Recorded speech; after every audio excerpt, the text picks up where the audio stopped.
Hi, I'm Kelly Monaco. I'm currently unemployed, so I created this channel to earn some extra income. I'll be updating you with the latest news about the drama General Hospital. General Hospital spoilers. There are moments in General Hospital when grief does not look soft or quiet. Sometimes it looks reckless.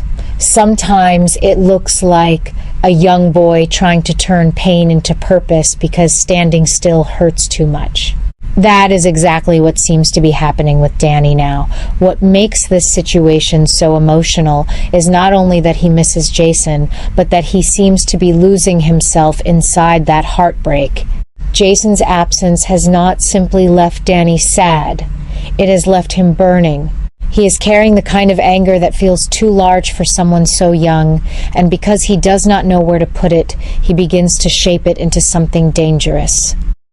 In his mind, revenge starts to feel like strength. Action starts to feel like healing. The tragedy is that those two things are not the same at all. Danny's pain becomes even more touching when it is tied to the letter he wrote to Jason. That detail says so much about the emotional storm inside him. A letter is not a weapon. It is not a threat. It is a cry from the heart. It shows that beneath all the fury, Danny is still a son who feels abandoned, frightened, and deeply wounded by the sudden change in his world. He is not simply angry that Jason is gone. He is hurt that life once again has forced him to live with loss, confusion, and silence. For a young man like Danny, those feelings can quickly twist into something harder and colder. Writing that letter may have been the last tender thing he could still control before rage began taking over the rest of him. That is what makes his emotional turn so compelling. He is not acting out because he is cruel. He is acting out because he is heartbroken. What follows is where the story becomes especially dramatic. Instead of letting himself sit with his grief, Danny starts reaching toward the image of Jason that has always loomed so large in Port Charles. Jason is not just his father. Jason is a legend, a symbol, a man whose strength has always been measured by action, sacrifice, danger, and silence. A boy like Danny, overwhelmed by pain, can easily begin to believe that becoming more like Jason is the same thing as becoming stronger. That belief is both understandable and frightening. It means Danny is no longer just missing his father. He is trying to replace him, step into his shadow, and carry a weight that was never meant for him. In that sense, Danny is not simply mourning Jason. He is trying to become a new version of him before he is emotionally ready to understand what that really means. His approach to Sonny reveals just how far his thinking has shifted. Danny does not come forward like a frightened child asking for help. He comes forward like someone who believes he has already chosen his road. He wants in. He wants access. He wants a direct line to the world of retaliation and power. There is something both sad and chilling about that. On the surface, it may almost seem impulsive in a youthful way, but underneath it is a much darker truth. Danny has started to believe that violence can restore balance. He sees Jason's suffering, he sees the injustice behind it, and instead of pulling away from that life, he moves toward it. The pain has not scared him off, it has drawn him in. That is the most dangerous kind of emotional turning point, because it means sorrow is no longer making him retreat. It is teaching him to advance. Sonny's refusal matters for that very reason. Sonny clearly sees what Danny cannot. This is not a boy making a mature decision. This is a grieving son trying to put armor on a broken heart. Sonny understands that the world Danny is reaching for is not a place of honor or simple revenge. It is a place where anger hardens, innocence disappears, and choices cannot be undone. By turning Danny away, Sonny does more than reject a reckless request. He tries to place a wall between Danny and a future that could swallow him whole. Yet, what gives the story real tension is that Danny does not accept that refusal as a final answer. His rage remains alive. His need to do something remains alive. And when anger survives rejection, it often becomes even more unpredictable. That is where Jen Sidwell becomes so important in Danny's emotional spiral. Once Danny learns that Sidwell is responsible for Jason's arrest, all his pain suddenly has a face. That changes everything. Before, Danny's grief was large and shapeless. Now it has a target. That kind of clarity can be dangerous for anyone, but especially for someone young, grieving, and impulsive. Sidwell becomes more than an enemy in Danny's eyes. He becomes the person standing at the center of his suffering, the symbol of what has been stolen from him, the figure onto whom all his helplessness can be projected. In emotional stories like this, that is often the moment when a person stops thinking about consequences and starts thinking only about release. Danny does not want patience. He does not want wisdom. He wants the terrible relief of striking back. What makes Danny so fascinating right now is that he is not calm enough to understand the difference between being brave and being reckless. To him, charging forward feels powerful. Waiting feels weak. Listening feels passive. But this is where the heartbreak of his age becomes impossible to ignore. Danny is still so young that he cannot fully measure the damage one impulsive act can cause. He sees himself as ready to fight, but he does not yet understand the full cost of entering a war built by adults. In his mind, he is honoring Jason. In reality, he may be walking toward the kind of mistake that would haunt him for the rest of his life. That is the sadness at the center of this story. Danny thinks he is proving his strength, while everyone around him can see how vulnerable he truly is. There is also something painfully ironic in the way Danny mirrors Jason. Jason has always been a man shaped by loyalty, danger, and sacrifice. Those traits made him powerful, but they also made his life hard, lonely, and marked by constant risk. For Danny to admire that image is understandable. For him to copy it without understanding its cost is heartbreaking.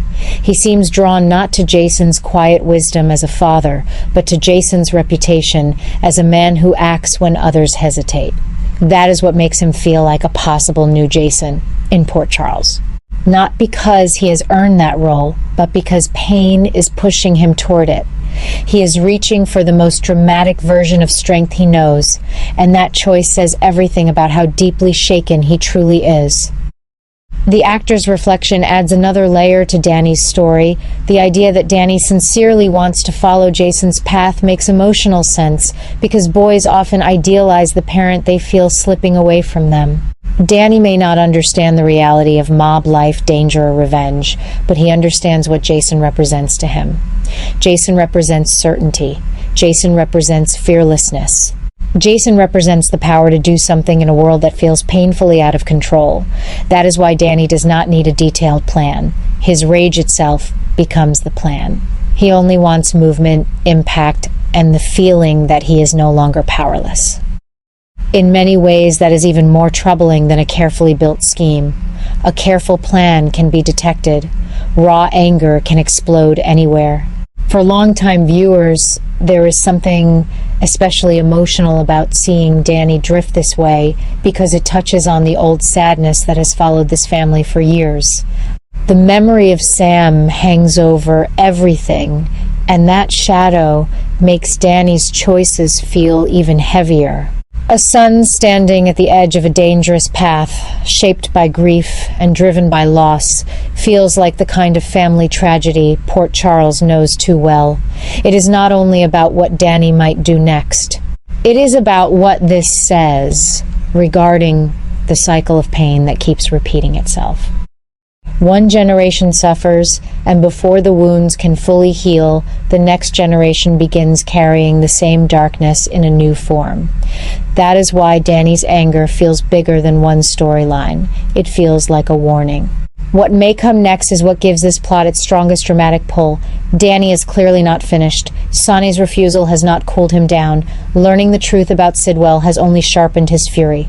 A boy in this emotional state is capable of making one terrible decision simply because it feels better than doing nothing.